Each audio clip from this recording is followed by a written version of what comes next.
কেরানীগঞ্জ থেকে সারা রাজপথে গাড়ির পেছনে এখানে সেখানে উকি দিয়ে এই যে ভালোবাসা দেখিয়েছেন, এই যে রাজনীতির পাওয়া, এই ভালোবাসার জন্য আমরা বন্দুকের নলের মুখেও আপোষ করি নাই, ভয় দেখালেও আমরা মিথ্যা বলি নাই। আবু হানিফ আমাদের গণমাধ্যম সমন্বয়ক, তিনি আপনারা জানেন আমার ওয়াইফকে সংবাদ সম্মেলনের ব্যবস্থা করায় তাকে তুলে নিয়ে কি নির্যাতন করা হয়েছে। আমার ছোট ভাই সহ ছাত্র অধিকার পরিষদের অর্ণব, কোতোয়ালি থানার ওসি নাজমুল তাদেরকে মিথ্যা মামলা দিয়েছে, থানায়ও তাদেরকে নির্যাতন করেছে।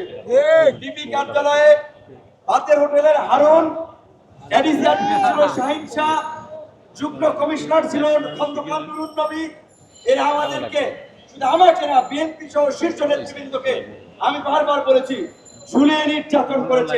কাজী সামরিক বাহিনীর দ্বিতীয় এর কাছে আমাদের আবেদন থাকবে, প্রশাসনের মধ্যে এই হারুন, এই নুরুন নবী, এরকম দুর্বৃত্ত যারা আছে তাদেরকে চিহ্নিত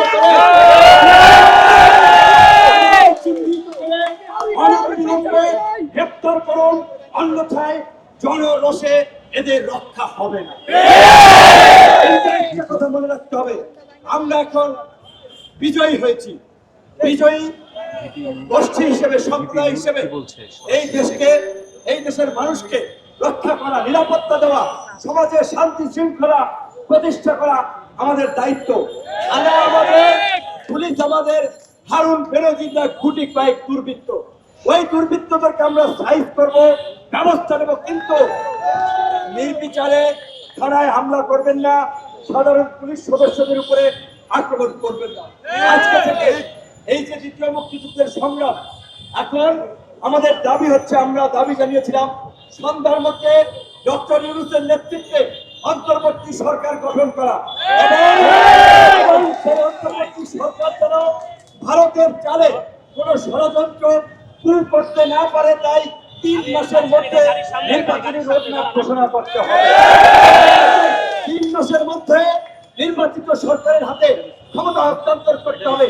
আর আপনারা জনগণ, আপনারা রাজনৈতিক দল নেতাদের কাছে ফুটবলের মতো ব্যবহার হবেন নাকি নিজেদের অধিকার প্রয়োগ করবেন, সেই সিদ্ধান্ত এই দ্বিতীয় মুক্তিযুদ্ধের রাজনৈতিক সংগ্রামের মাধ্যমে আপনাদেরকে নিতে হবে। এই যে দলীয় দুর্বৃত্তায়িত দাসত্বের রাজনীতি, হানাহানি মারামারি খুনোখুনি রাজনীতি, ঘুষ দুর্নীতি লুটপাটের রাজনীতি, এই রাজনীতি বন্ধ করে সমাজে ইতিবাচক নতুন ধারা রাজনীতি প্রতিষ্ঠা করতে হবে। এই কারণে গণ অধিকার পরিষদের জন্ম হয়েছে জনতার অধিকার স্লোগানকে নিয়ে। কাজেই আপনারা গণ অধিকার পরিষদের সারা দেশের নেতা কর্মীরা শান্ত থাকুন, পরবর্তী রাজনৈতিক পরিস্থিতি নিয়ন্ত্রণ করার জন্য আয়োজনের জন্য আমরা একটা বিরতি নিচ্ছি। আয়োজনের পরে আমরা এই ফাঁসিবাদের হালুয়া রুটি খাওয়া জাতীয় পার্টিকে দেখেছি, এই ফাঁসিবাদের দোষর এবং ফ্যাসিস্টের সহযোগীদের কোন ক্ষমা নাই। বঙ্গভবনে অন্তর্বর্তীকালীন সরকার রাজনৈতিক করে আলাদা করায় এই বেঈমান, এই বরগাছা জাতীয় পার্টির কোন স্থান হবে না। সোচ্চার থাকুন, আপনাদের নেতৃত্বে, আপনাদের মাধ্যমে আগামীর সরকার গঠিত হবে, সেই সরকারের নেতৃত্ব দেবে তরুণ সমাজ, ছাত্র জনতা।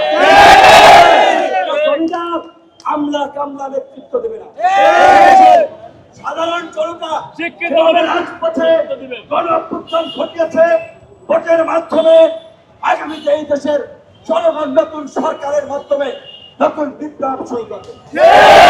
আপনাদের কাজ হচ্ছে জনগণকে সচেতন করা, জনগণকে রাজনৈতিক ভাবে বোঝানো, আগামীতে দেশের নির্বাচন এবং পরবর্তীতে পরিস্থিতিতে যেন নতুন ধারা রাজনীতির মাধ্যমে আমরা এই দেশে খুনোখুনি, হারাহানি, মারামারি, ঘুষ দুর্নীতি, লুটপাট, দখলদারিত্বের রাজনীতির অবসান করে আমরা যেন শান্তি, সম্প্রীতি, সহনশীলতা এবং উন্নয়নের রাজনীতি আমরা করতে পারি।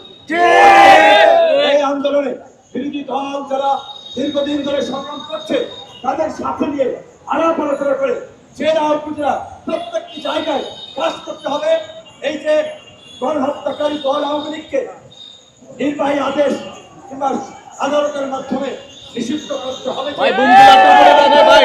আওয়ামী লীগ যেন ভাই, একটু বাংলার উপরে, একটু মানুষকে এই এটিভি বুমটার উপরে দেন। মানুষ হত্যা করা, বুমটা আড়ালে করে এটিভি। শেষ। আমাদের অনেক কাজ বাকি আছে। ধৈর্য হারা হলে এই ভাই নিচে একটা ফোন পড়ে আছে এটিভি। অন্তত 3 মাস ধন নিয়ে কাজ করতে হবে। আরেকটা বিষয় আপনারা জানেন,